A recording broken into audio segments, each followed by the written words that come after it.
Okay, I'm gonna try to do what they call the strip down challenge or the 10-minute challenge or whatever. I'm gonna try to do an unscripted video.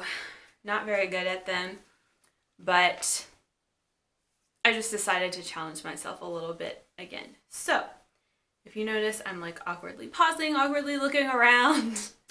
That's why. But I'm gonna try to have a conversation. And this is something that came to me just yesterday, or maybe Saturday, that I wanted to talk about. Oh yeah, I can't edit this. Okay. Alright, so as of now, I'm gonna set a little timer on my phone. I'm gonna shoot for 5 or 10 minutes. Just as a personal challenge. Okay. And I may look at my phone because I have a few notes. Alright. So, I started watching a show at my mom's house because she has cable. I started watching a show on Travel Channel called Paranormal Caught on Camera. I know, it's kind of cheesy, kind of sensational or whatever, but I think the content on there is really good. So I was watching it. It's highly curated, paranormal, weird footage caught from all over the world, stuff that basically went viral on the internet. And they show the footage and then they bring on several paranormal researchers or investigators to comment on it, to give their thoughts on it. I think it's really fun to watch. Anyway, so I knew a lot of the people that were featured, not knew them, but I knew who they were, a lot of them, a lot of familiar faces.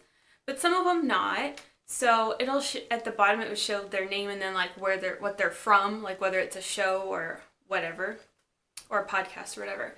So there was someone on there that I didn't recognize the name of their show or website or whatever it was, so I searched them. And I came upon one of their social media profiles, and in the bio it said, paranormal expert.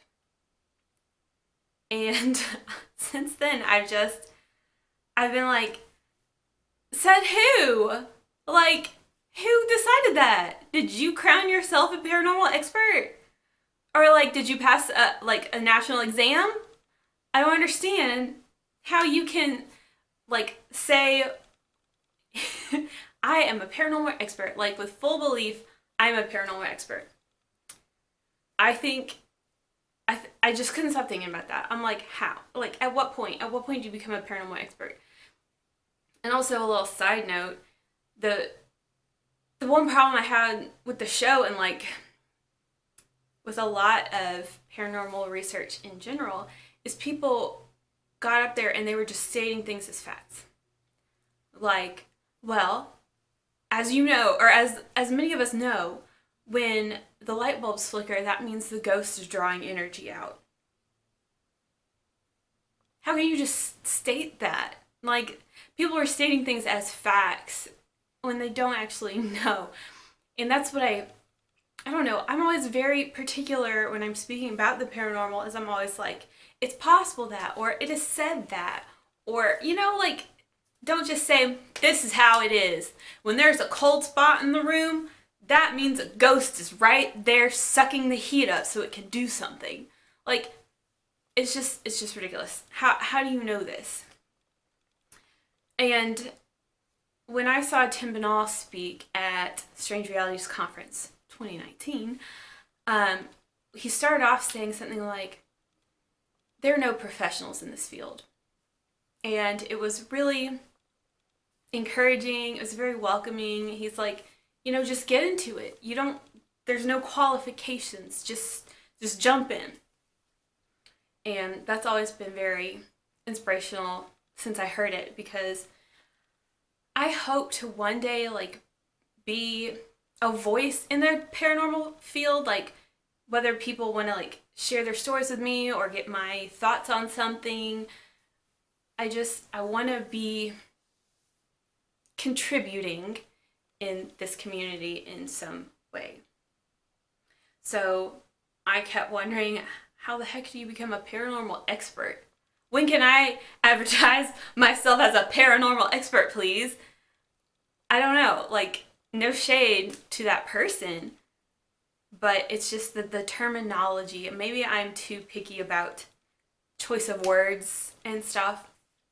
Anyway, so I get home that same day and I'm watching Finding Bigfoot because I'm just trying to watch it the whole way through, right? And it's so crazy that, like, as I'm sitting there watching it, Cliff says something to the effect of, there are no experts in this field, only learners. And I'm like, it's almost as if he was saying it in response to what I've been pondering all day. And I love the word learner, and I love that concept, like, there are no paranormal experts, only learners. And you can choose to be a learner or not. And so those of us who would call ourselves learners, those are the people that I want to talk to. That's the person that I want to be.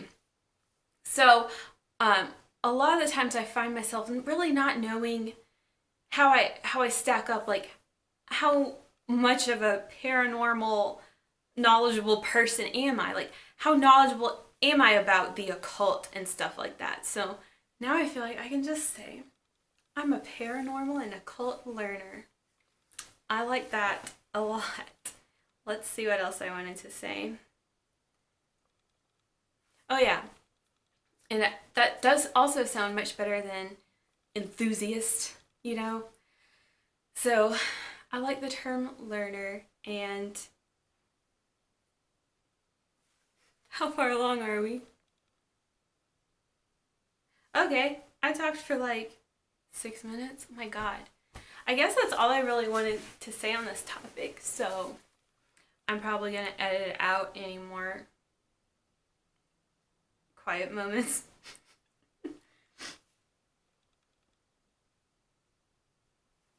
don't know, sometimes I low-key, like, I don't know, I want to be someone who is a source for stories, a source for reporting things, a source for interpretation, a source for like my take on things.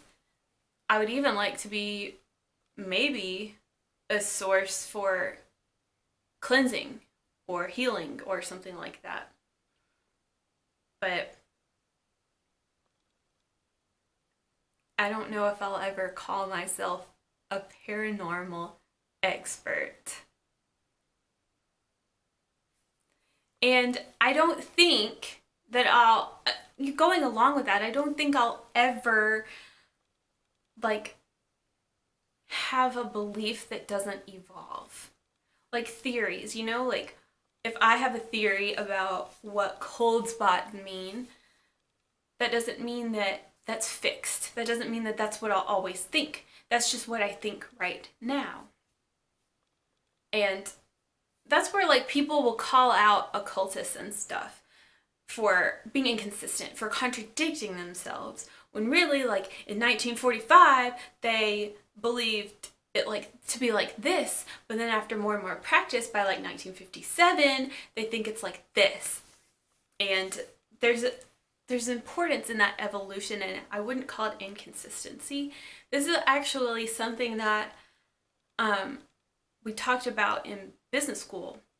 That, you know, in 1860 there was this business model, and we still look at and study this model today because it's important, because more models were built off of it. So one of the most useful business models in today's business world,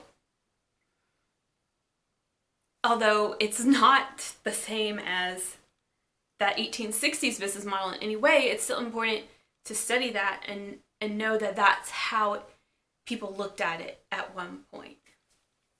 So all that to say, I think if you're calling yourself an expert, that means you don't plan on evolving. Wow. And to call yourself a learner means that you're constantly changing and growing and evolving. So I think that'll do it. We've gone for 11 minutes. I got a little awkward there. But you know what? This was a one-sided conversation. You try to have a one-sided conversation with a camera without any jump cuts, okay?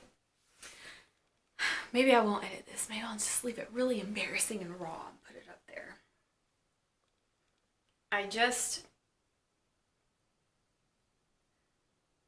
low-key, like, I look at people who have very prominent podcasts or prominent TV shows or books or something, and I'm like, I would love to be a highly respected person in the paranormal field. That's my plan one day. So, blog is still coming, and if you have a paranormal story that you want to like share or talk about or like consult me about to get like my 2 cents, please let me know. And there's my timer. All right, I'm gonna end this here. So, with that, I wanted to say, keep on learning.